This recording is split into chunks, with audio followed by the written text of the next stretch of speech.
everyone, Alexa here from the blog, theduvalhomestead.com. Today I'm going to show you how to make a really easy 2-ingredient, all-purpose face and body lotion.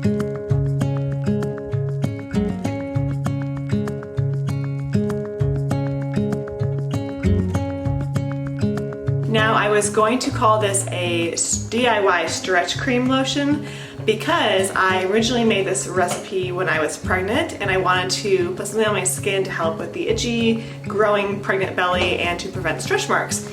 And it did a really good job of that my whole pregnancy. I put this on twice a day and I never had a stretch mark, which I know that can be genetic or caused by other factors, but this lotion really helped make me feel better when I was pregnant, and my skin was really dry because it was so stretchy, and this lotion made it feel so much better. But before pregnancy, I was making this lotion as an all-purpose lotion because I love to lotion up everywhere whenever I get out of the shower, including my face. And I was tired of buying face lotions and moisturizers that were so expensive from the store, and they were filled with chemicals that I wasn't sure what they were from. And I really wanted something natural, and I wanted to save some money too because face moisturizers get so expensive, as do body lotions, and I got tired of just buying them at the store over and over. And I don't know about you, but I'm someone who uses a lot of lotion. I just really like to have lotion on my face and body. So I thought I would love to have something that I can just use for everywhere that would work and that I can make myself. So if you're looking to switch out your store-bought face moisturizer or body lotion for something that is all natural and only has a couple of ingredients in it, this is a great recipe to follow. This recipe is not that unusual. There are lots of recipes like this out there that use shea butter and an oil, and this is just the one that I use, and I will give you a list of my preferred essential oils to go with it. Now, you do not need to put essential oils in this lotion recipe if you want it to be unscented. You can just use the pure ingredients that I'm going to show you. I like adding essential oils for one, because they smell good, but two, because they all have different unique properties that they contribute. Like some might add moisture, some help prevent wrinkles, some help with stretching skin, etc.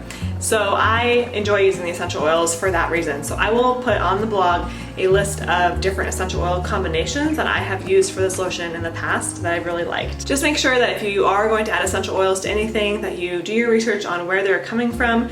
Make sure that they are pure and tested. Sometimes the essential oils just from the drugstore are not pure and there's other additives in there. So you always want to make sure you're aware of what's in your products that you're putting on your body. Okay, without further ado, here is how to make a really simple lotion. So you're gonna start by heating up a double broiler on the stove. Now, if you don't have a double broiler, you can just use a pot of water, a couple inches of water, and then a bowl on top. You're going to add 1 cup of shea butter.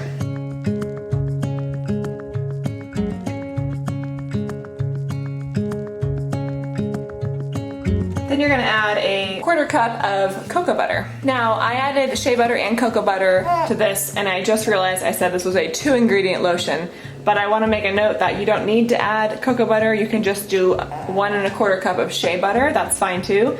I just had this cocoa butter lying around and I wanted to use it up, so you can just use 100% shea butter. I will leave a link to the shea butter and cocoa butter that I use. You can get some nice butters off Amazon. Then you're gonna add about 1/3 cup of jojoba oil. If you don't have jojoba oil, you can also use black seed oil or coconut oil. You're just gonna let the water boil and you're gonna let these melt together until they are all liquid. You're not adding any essential oils at this point if you are going to add them, because the high heat can diminish the property of the essential oils. So you only wanna do the butter and the jojoba oil at this point. So I just melted all the butter and the jojoba oil together, and I'm gonna let that sit until it has cooled down a little bit. It's still a little bit too hot to add my essential oils.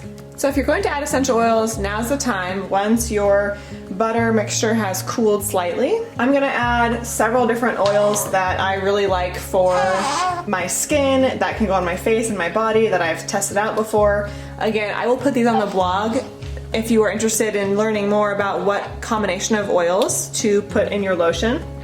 But you actually don't need essential oils. You could just leave it unscented.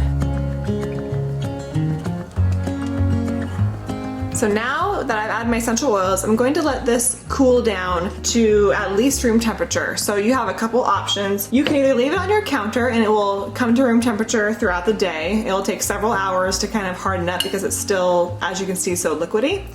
Or you can put it in the fridge for a few hours. Or if you don't have a lot of time, you can actually throw this right into the freezer.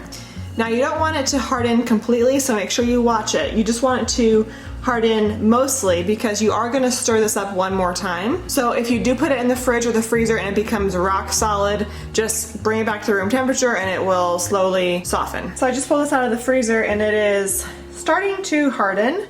You can kind of tell that it is starting to harden, but still a little bit liquidy in the middle.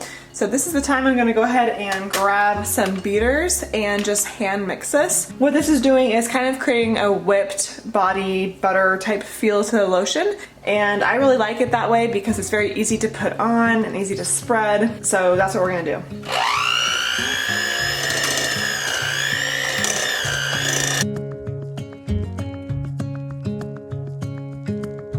Now this is ready to pour into your lotion containers. I just like to use little mason jars. As you can see, I'm refilling this one that I had filled last time that's almost out. And once you fill your jar with the lotion, it still will need to harden, so you want to just leave it out at room temperature for a little while and it will eventually harden. Depending on the temperature of your house, it might take more or less time.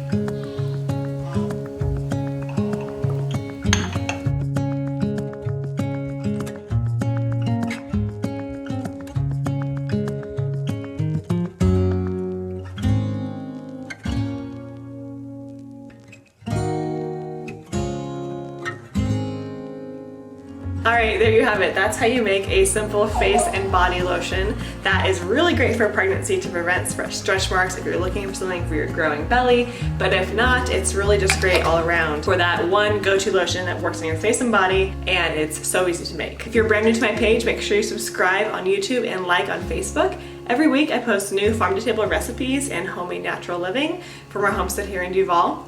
Thank you so much for stopping by the Duval Homestead.